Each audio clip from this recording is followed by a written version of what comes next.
Roblox CEO David Baszucki has recently turned into one of the most controversial figures in Roblox history. The controversy actually has a second side that not many people talk about, and it is even darker than most of you would expect. But yo, my name is DoodleBobFG, and today we'll discuss the David Baszucki controversy, why he is so hated, and the dark second side.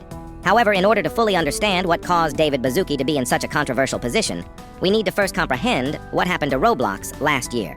Now, believe it or not, but David Baszucki used to be a lovable figure in the Roblox community, as he's Roblox's co-founder along with Eric Castle, and he's Roblox's current CEO. This all changed last year when Roblox banned predator hunter Schlep. On August 9th, 2025, Schlep made a post on Twitter which included a cease and desist note that he received from Roblox. Roblox said that he violated user privacy policy guidelines by participating in unauthorized and harmful activities to users, and that he actively interfered with their protocols, and that he should have reported inappropriate behavior to official channels. Roblox threatened to take legal action against Schlep if he continued his activities or attempted to access Roblox. Roblox terminated all of Schlep's accounts from the platform and forbid him to make new ones. David Baszucki also blocked him on Twitter. On the same day, Schlep uploaded an 8-minute video on his YouTube channel titled "Roblox is threatening to sue me for protecting kids," in which he detailed his termination.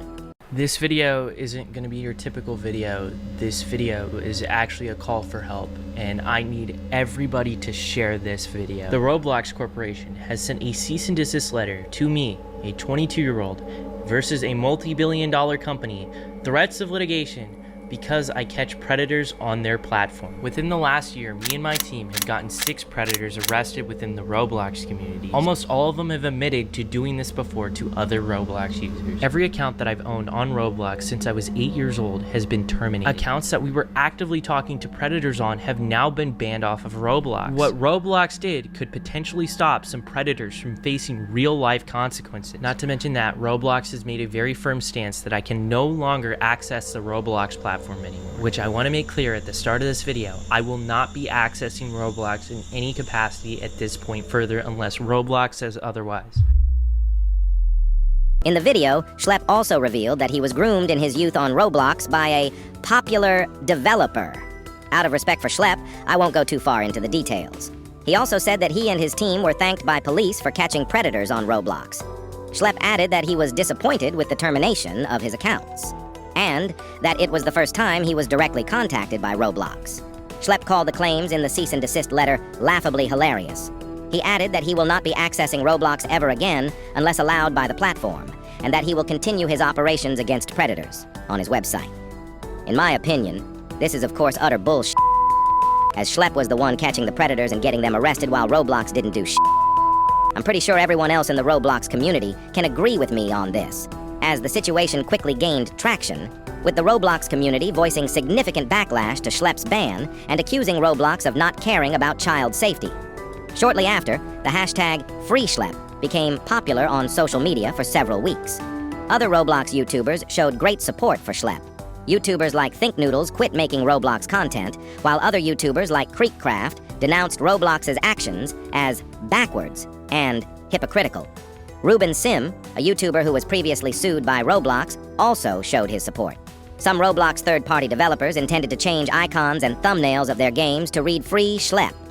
Multiple players set their Roblox display name to "Free Schlep" and staged in-game protests, chanting "Free Schlep" in the chat. It could really be seen how hypocritical Roblox was, as accounts or games that protest for Schlep were banned and removed, basically silencing people who raised the security risks. On August 15th, Schlep announced that he had hired lawyers with the intention to countersue Roblox.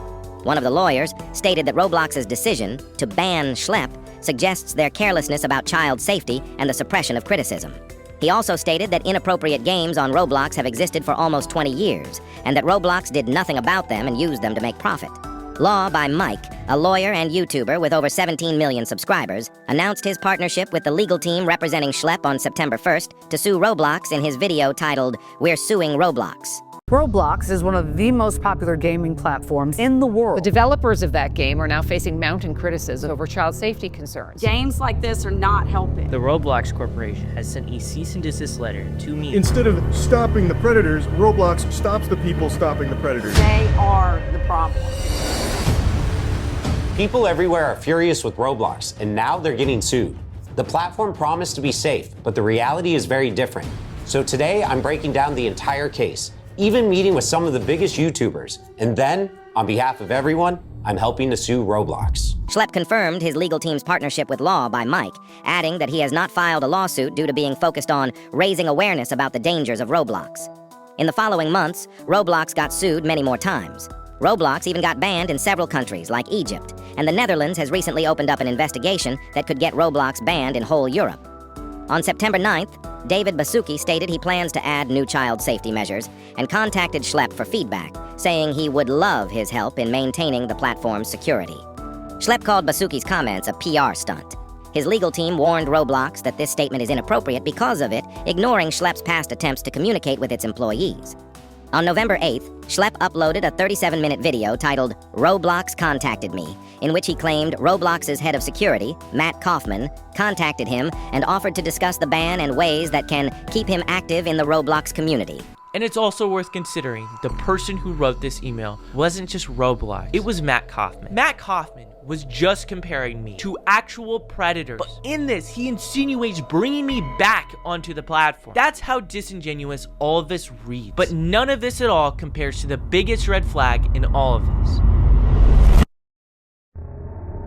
Going back to the timeline, when we responded to Roblox's cease and desist, we explicitly wrote them that all communication must go through my legal counsel. This email was sent directly to me through the 2 emails that they sent the cease and desist through. Matt Kaufman went behind my lawyer's back to directly contact me. This wasn't just insanely inappropriate, but it was also really suspicious. This, at the end of the day, was just a PR war for Roblox. I had to consider, was this a possible trap? Were they trying to bait me? Something just reeked so fishy about this, and I wasn't gonna go into this blind. As of this very moment, I'm still open to talk to Roblox about how they could fix safety problems, but one key thing needs to happen. It needs to be in good faith, and I needed to make sure this email was actually in good faith. So before I did anything, I waited for one thing in particular. I wanted to see the next statement Roblox would make about me, because if they believed my intentions were good, then logically, if they were acting in good faith, they would stop lying about me in the media. To nobody's surprise at all, they kept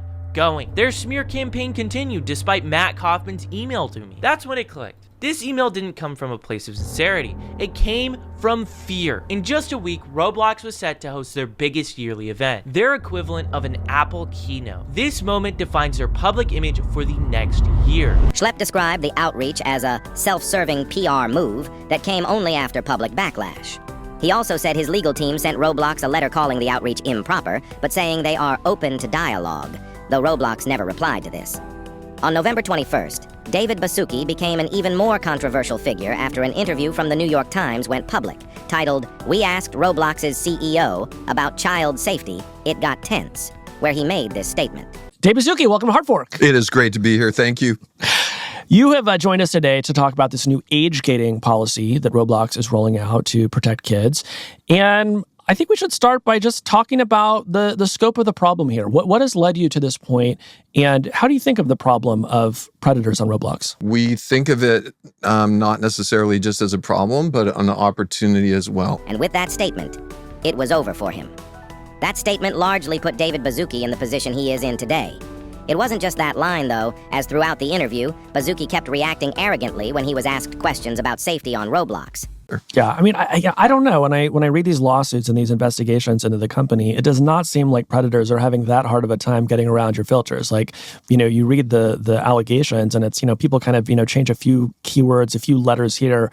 They're able to get what they need. So I'm curious, what's made you so confident that these are working? I don't want to comment on it. We do see the chat logs of those, and we can see interesting and many times ways of people trying to, I'd say many times people who are fairly sophisticated, I'm not going to say all of them, many times kids who are over 13 who actually in any other app are not running in a filtered situation, unfortunately figuring out how to jump to some other platform where they can communicate unfiltered, where they can share images, all of it. It's one of the primary things we're doing is trying to keep people on our platform.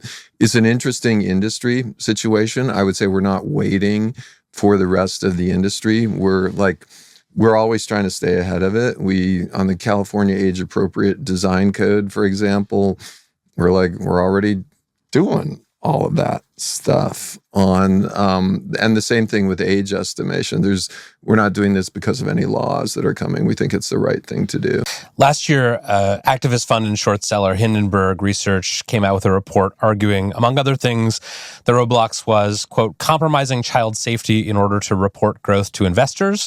One of the things they pointed to was that there had been a decline in your spending on trust and safety. You have denied that. Why? What did they have wrong? So fun. Let's keep going down this. And so first off, Hindenburg's no longer in existence, correct? So you should report on that. They went out of business for some reason. The other thing is, have you researched that information? Because you're asking me about this. I'm curious if you've done your own research. I have done some research about. And what's your take on that? I'm asking you. So just so I have the clear response, the argument is that the shift has been from a more manual safety team and system to a more automated review process that may do a better job, even if it costs less to operate. Because I would actually lean in harder. The shift would be constantly moving to higher quality, more accurate, and more diligent systems. Can we review more? Can we do more better? And say you and I, we're a system, what is the best way to review every single image going into Roblox at higher and higher quality?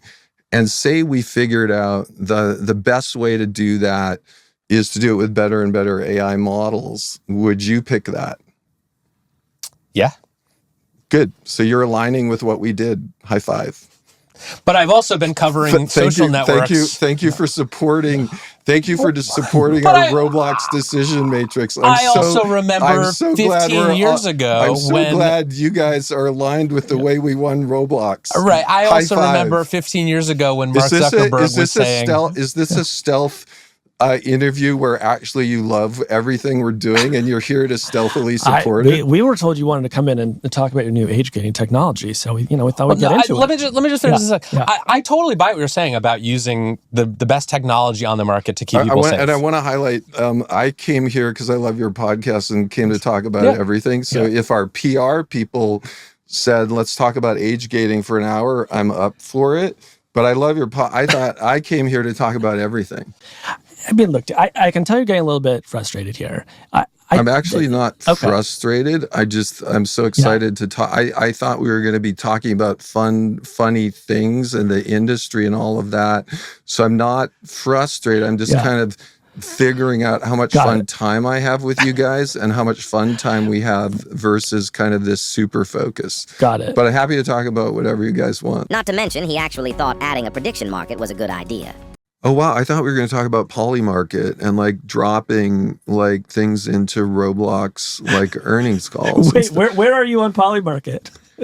Would you ever put a prediction market inside Roblox? Let kids bet with their Robux and say, I bet he's going to steal a tung tung tung sahur. Or I bet he's not going to dress to impress. Yeah. I think we would have to do that.